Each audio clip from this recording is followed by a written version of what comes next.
Welcome to From Head to Heart and Home. We're so happy to have you here today to listen to our conversation. This channel is created by women, empowering women to take intentional action in creating the life that they want, with your host, Carla Center, subconscious healer, and myself, Shanda Soretti, certified coach. So, today we are going to talk about you are only as big or as small as you believe. Carla, why don't you take this one off? Okay. Wow. Think about the way you describe yourself and how you talk to yourself, because that is who you believe you are. Hmm. And when you think about some of the things that you say to yourself, once you admit it, sometimes it's really small. Hmm.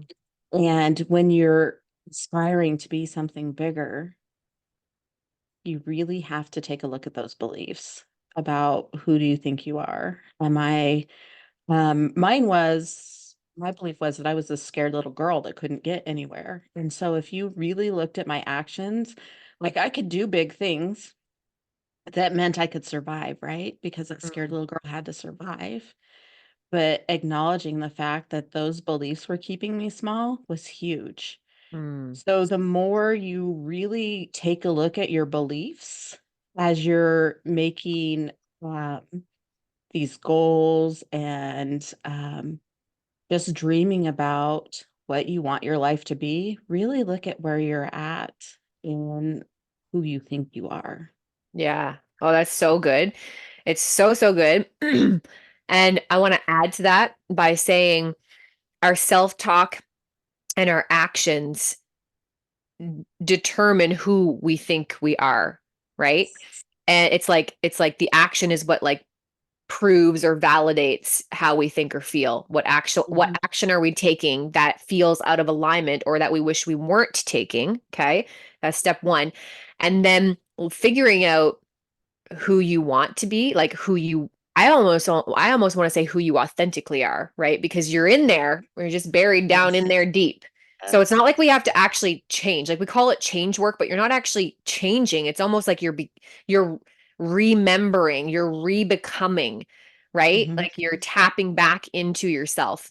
And so to access that part of you, I always like to say, look at your jealousy, right? Like people view jealousy as a really negative thing. I do not. Now, trust me, there are times when it can very easily seem that way, but if you do a little digging, you'll quickly realize that all jealousy is telling you are are the things that you want that you're not yet willing to go and create for yourself, right? Right.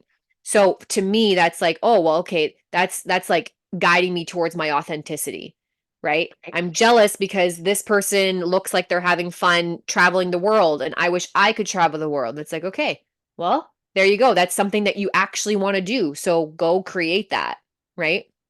Right, because you're not, people don't associate jealousy with that. They associate with their reaction, Right. the actions you're taking. If you choose to look at it as, okay, this is something I want, what action can I take to make that mine? Hmm. Instead of, ooh, I'm going to make you feel bad because you have something I want. Hmm. Yeah. It's interesting how we try to make people feel the same way that we feel, right? We're Hmm. always doing that. So if we're happy, we're like trying to get people to be happy. And if we're like down, we're like trying to make people feel that way too, right? Right. Incidentally, it's not necessarily intentionally or on purpose, but that goes all the way back from childhood, right? That's what we do as children, right? We act in a certain way. Like, for example, when we throw a tantrum and we feel helpless, we want our parents to feel the same way that we feel. And then when Right. the child throws a tantrum, the parent feels helpless. Bingo, bango, Right. bongo, right? Right. Because we want that validation of our feelings. Yeah. So, and the as you grow from it, I love how you shared that, Shanda, because it's a way to really examine what you want. Yeah. Because sometimes we're so stuck in our beliefs and this narrow sight of what is possible for us Mm, instead of like what else is possible, that right. we don't realize that we see things all the time that we really want, Yeah. but we attribute it because jealousy is seen as something negative because of people's reaction. It's all about our mindset around it. Like Right. we talked about last episode about mindset. So what Shanda's saying is look at things in a different way. Mhm. What is something somebody else has that you really want? And you may not know that until something triggers you and you're like, "Ooh, I want to travel the world." Right. And which is it's a big thing, and then you're like, "Oh, there's no way I could ever do that because," and this is where your beliefs come in. There you go. Yes. You are gonna give all these reasons why it can't happen and Mm. realize those are your beliefs about your limiting beliefs about what is possible for you. Right. Yeah. And this is where I want to say, everybody, listen up. When the I can't, or people like me, or that'll never happen, or when those beliefs start to trickle in, and they will come flooding in likely, right? Because you're Mhm. going up against something. Um, that is when you get to start questioning them. Do not take them face value, okay? Seriously, do not. And it's so simple. When you have a negative belief come in, or a negative thought, like I can't do that, all you got to do is say, what if you could? Right. That's it. You just flip it on its end, and you like flip it around, and you pose that question back to your brain. And our brains are so magical that they will Yeah. go to work at figuring out, oh, how can I? Right? Right. It's like Right, exactly. magic. Right, and that magic and realize that those beliefs came because they served somewhere in your life, Yes. Yes. and that doesn't mean they have to serve the rest of your life because it was a specific Yeah. event that caused that belief to happen, Yeah. that you've already made it through, right? And you got past it, you're good. It's like, say that you don't have enough food and you're just rationing it out, and then you believe going forward, even though you have plenty of food, that you can only have this small amount because that's what made you survive. And that's what those beliefs are. They're trying to keep you safe until you get to the next place. And then they're not needed, right? Because you're past that spot and Yeah. you're ready to go forward into what you want in your next Just point in your life, right? Something new, new beliefs.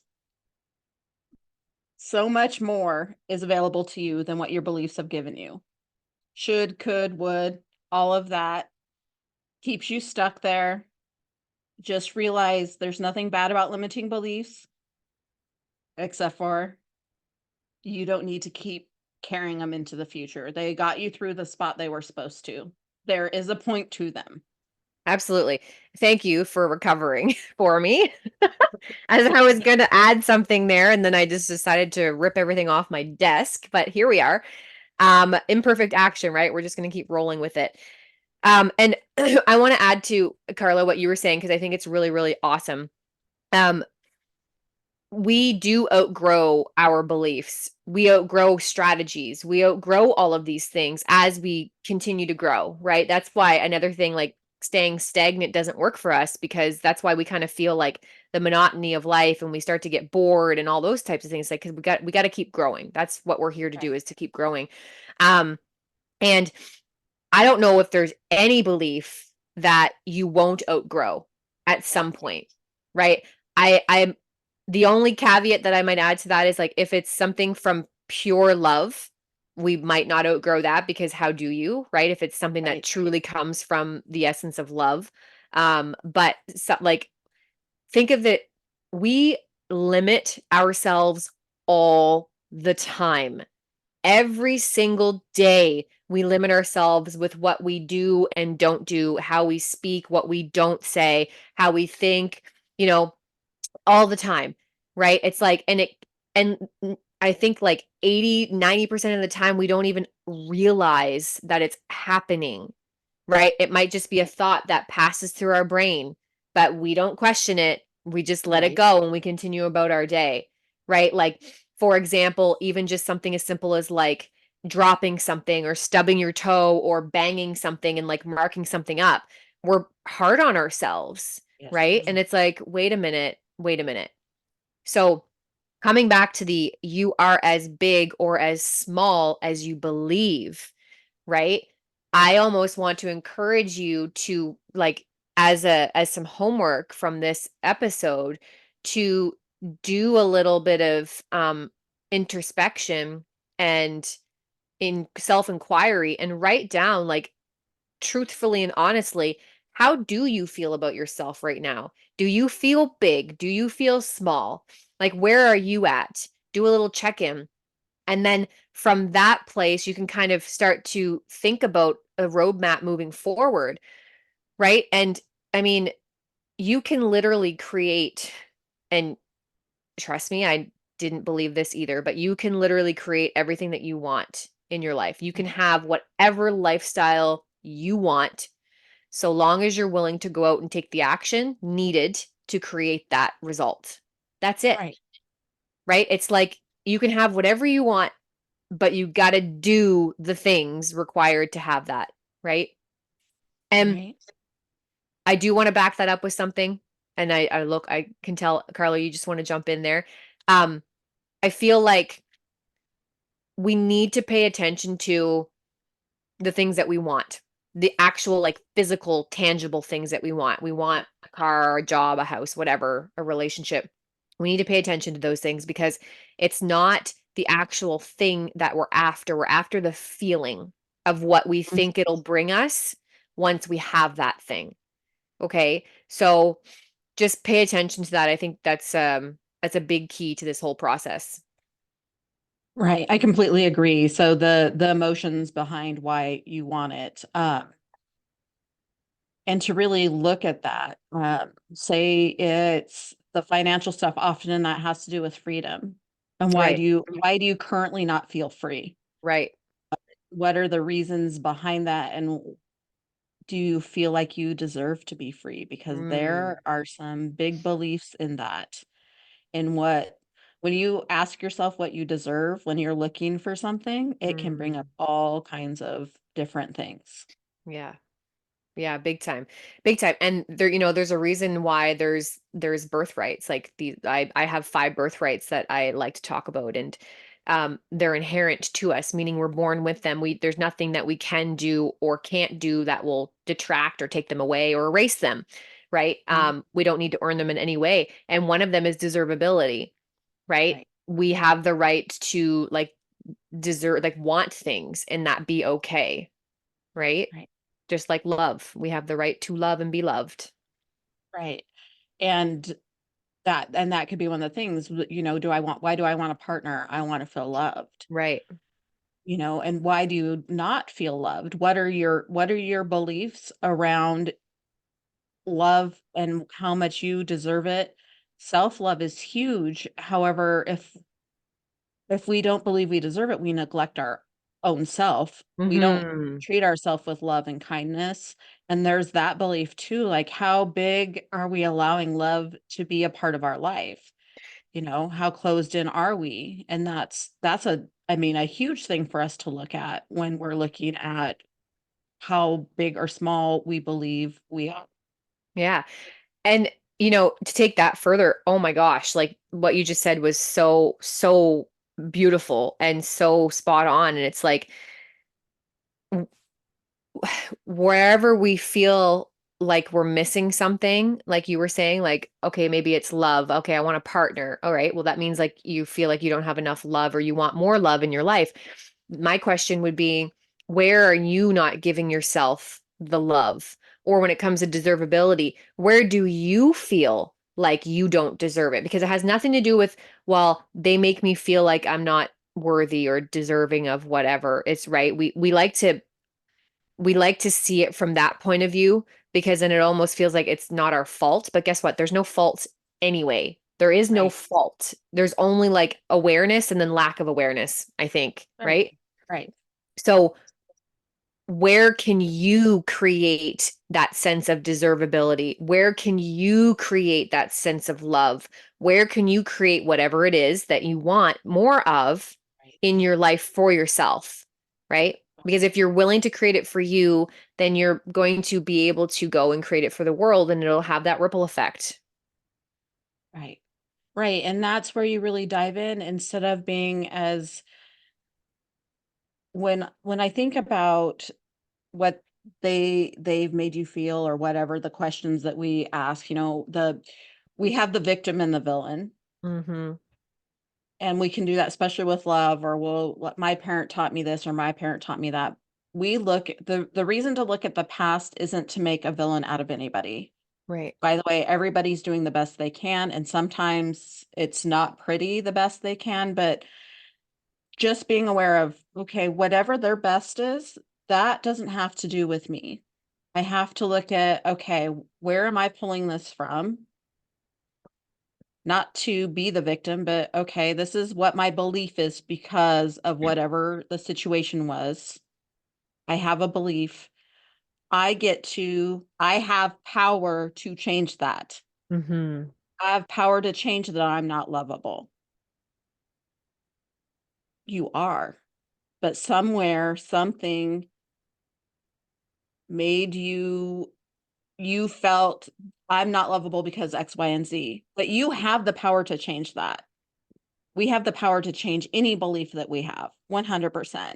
But we have to believe that instead of being like, somebody did this to me, so this is just how I am. Yeah. Yeah. And we have to be willing to challenge our current beliefs, right? Yes. That's what it's going to take is first of all listening to the things you think and the things you believe, and then questioning them.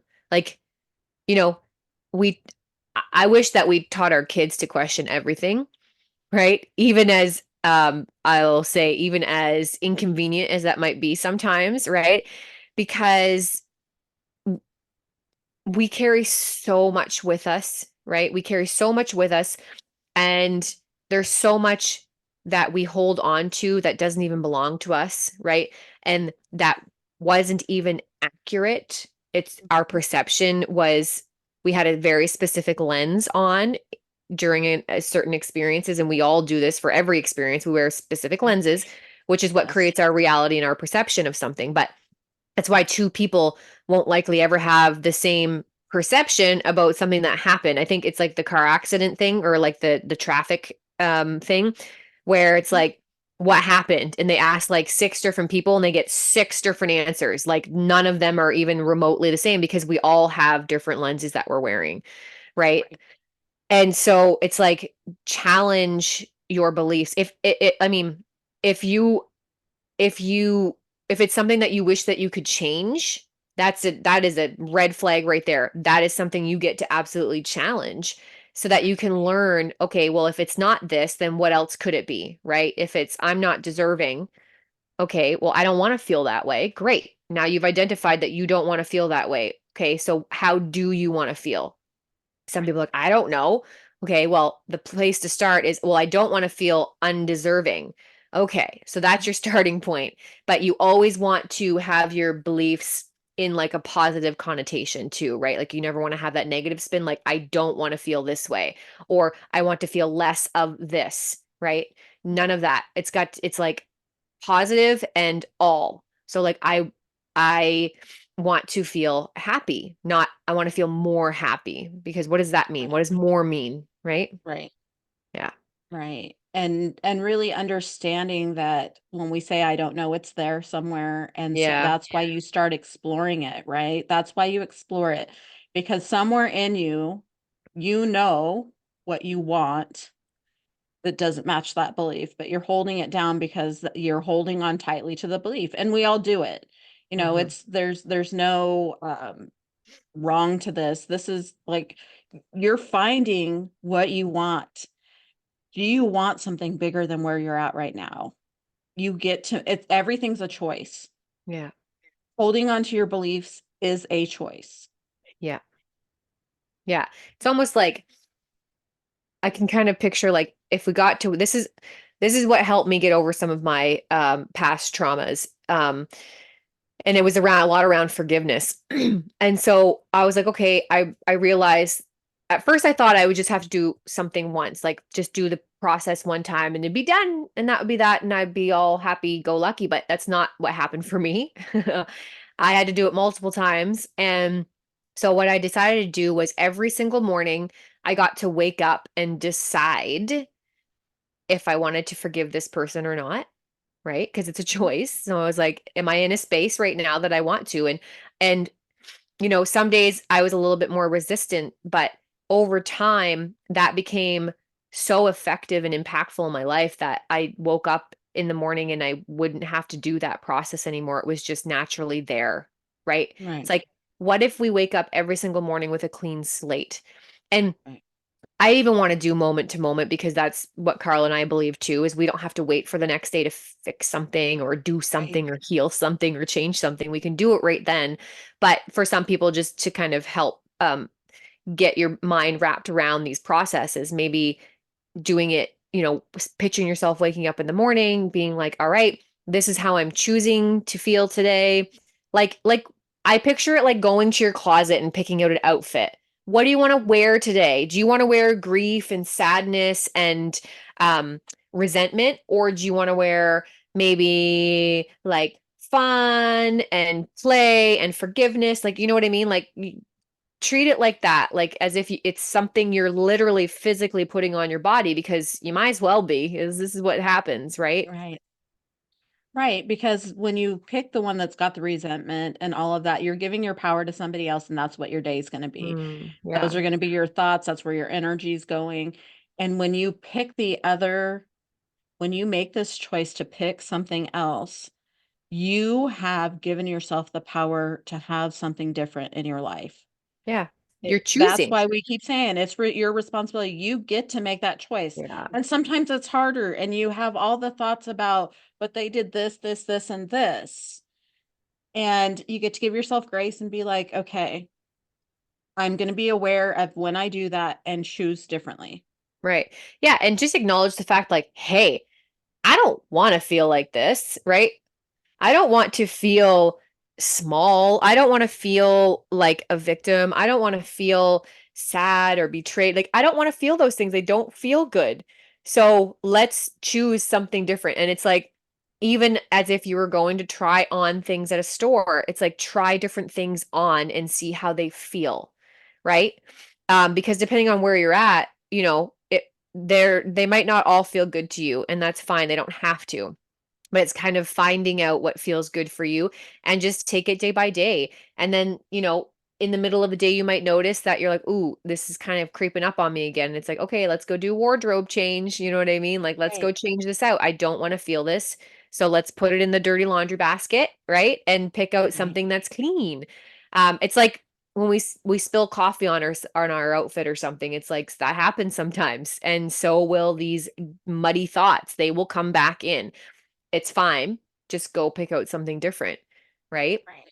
And I Right. think too, like again, Carla and I will always say too, like having the curiosity as to why that thing is there in the first place is really important. So we're not doing this to try to avoid anything or, Right. you know, um, um, be blind about anything that's happening, right? But what we're trying to get you to do is to train yourself to be intentional. Like we actually get to choose. Yes, we can autopilot into something that is just awful that we're used to, or we can intentionally choose something different and new. And that will feel maybe uncomfortable in the beginning, but it'll get you closer to where you want. Right. Right. And when you work on that, then you start to see that other people's actions are about them and not you. Mm, Um, which is huge. And when somebody else recognizes it for you that you've changed, like I had somebody yesterday, the third time's this charm on a meeting, and I never made it about me. And the first thing she said is, I would have gone to my insecurities and all the reasons why this isn't working out. And I mm, didn't do that. I just said, hey, you know what? We got this. It's going to be a great day going forward. This doesn't mean anything. Why ever it happened, that's for her to sort out if there's something going on with her, but not for me to be like, ooh, there's something wrong with me that she's creating this so that we don't meet on time, right? Because even if it had something to do with she didn't want to meet with me, that's hers, that's not mine. Mm, And I'll tell you, it took me a long time to get there because I'd be like, oh my gosh, what's wrong with me? What have I said? What have I done? mm. And we get to move forward and learn to separate out other people's actions from our feelings about their actions. Yeah. We have 100% control over our emotions. And okay, this happened. Is this really about me? It's not. Mm, But if I'm triggered, there's something in there that is about me. right. And insecurity. Yeah. Yeah.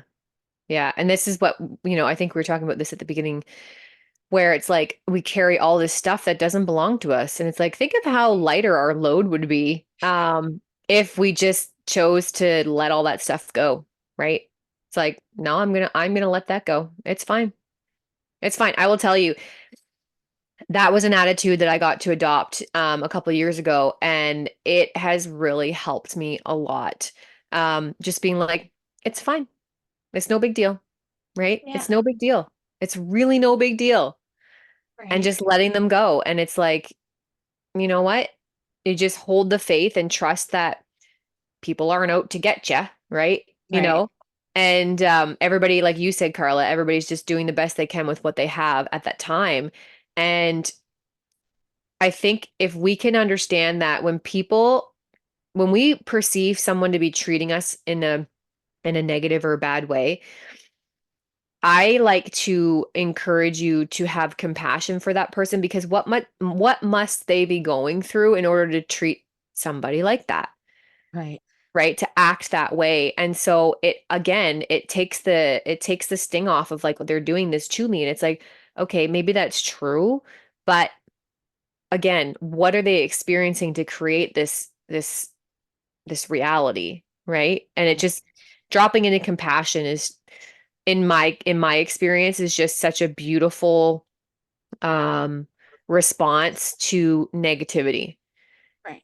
It really is, because it's like it automatically takes it off of you, like, you know what I mean? Like, it's not me, it's got nothing to do with me, Right. right? It's them.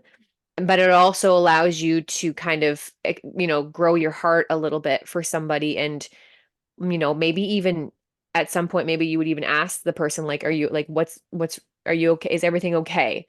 Right? Right. Like, how can I support you? You know what I mean? Like, down the road. But anyways, compassion is definitely a beautiful way through those types of experiences. Right. And that allows for growth in your own beliefs in your interactions with other people. Mm-hmm. And compassion with others and with yourself is so freeing because you're no longer, we talk about power all the time. You're no longer giving your power to the situation.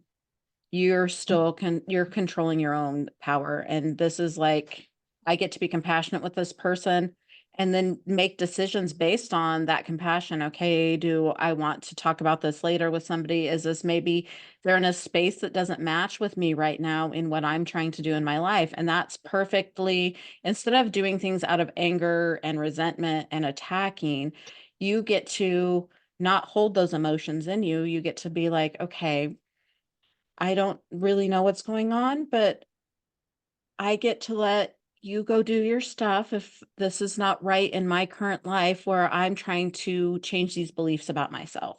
Yeah. Yeah. Absolutely. It's so true. It's like we want to oftentimes we want to fix and heal everything and make things better, right? And we do that because we feel like we can we make it about us, because then we feel like we can fix it, but sometimes that's not the answer, right? Like, Right. we can't do things for other people. We can encourage them. We can, hold space for them. We can be there for them, but we can't do any of the work for anybody. Just like Carl and I can't do work for our clients either. We can hold space, right? And it's really important to understand that, because that's where we can spiral out in burnout, right? Is by trying so hardly to fix these people. And, to take this a little bit further, it's like when you witness something, right? When you witness somebody either, going through like a hard time or a struggle or whatnot, I always like to say, like, use that as a mirror and look to yourself. Like, where might you be doing the same thing? How might you be showing up in that same way? Where might this be true for you? It's interesting how the universe is always kind of mirroring everything to us to help us grow and help us kind of peel back those layers of the onion. Right. Right. And it's a beautiful moment too, if you've let go of it and not made it about you in that way. Look at, okay, where is this in my life? And Mm, you might be shocked at what you find and mhm. how freeing it is once you find that thing and been able to like work on it and release it. Yeah. And Yeah. those are where you are no longer triggered by those things because it's not mirroring anything to you that triggers you because you know it's not yours. Yeah. Absolutely. Um, I'm just curious if you have maybe like a little tip or like exercise or something that somebody could do in order to kind of take this a little bit further on their own. Um, so 100% stop, allow yourself to feel your feelings. We're not telling you not to feel your feelings. Hmm. However, don't have action against somebody else. Feel your feelings because we got to process it, right? Yeah. And then write down, think, pause, and what is it that I'm seeing that's triggering me first? Why is this triggering me? What am I seeing? Because, like Shanda was saying earlier about the car accident, 100% you did not see everything. Hmm. Even if you watched it back on a recording, you still did not see everything. I've said before, we dump out 95% of what comes into our five senses. What is this saying to me? What triggered me? And really look at that. Where am I seeing that else? Am I seeing that in my life? Where is that a belief that really like sometimes it's the craziest thing and you're like, where did this come from? But where do I see this in my life on a regular basis? This would be why it's triggering me because I'm feeling left out by somebody else. I'm feeling alone. I'm feeling um invalid, or there's all kinds of things, but really take a look at where do you see it in your life and what is the feeling behind that? Because there's always more to anger than we think there is. Mm. And in general, it's something that we feel out of control of in our life that we so want to control. Yeah. And that's why they trigger us. Yeah. Yeah. And I think that's really great, a great process. And like Carla was saying, it's important to feel your feelings, right? We're not saying don't feel your feelings, because there's a difference between, feeling your feelings to process them and feeling them to wallow in them and stay stuck in them. There's a big difference. And the wallowing and the staying stuck only perpetuates those things even more, right? And then just recreates the same thing over and over. So feel your feelings so that you can process and move through them, but we're not staying stuck in these things, right? We're not throwing a pity party. You can, but it's going to be real quick, right? And you're going to move through it and it's okay, right? It's like, oh, this really sucks. Like, yeah, maybe it really does. And it's like, but it's okay, and keep moving, right? Um, Beautiful. All right. Well, do you have anything else that you would like to share with our listeners today? No, just always remember to have love and compassion with yourself. This is not about saying there's something wrong with you if you're in the small space. It's about understanding where you are so that you can go somewhere else because that's what you want. Yeah, yeah, exactly. And I'll finish with saying, like, have big thoughts, think big, because you are as big or small as you believe you are. So why not think as big as you possibly can? Yep. Let's tear the roof off and let's just go. All right. So, thank you everybody for tuning in with Carla and I today. If you enjoyed this conversation, then make sure you click the subscribe button below to get the notifications. And be sure to join us next week for another authentic conversation. All right, guys, bye for now.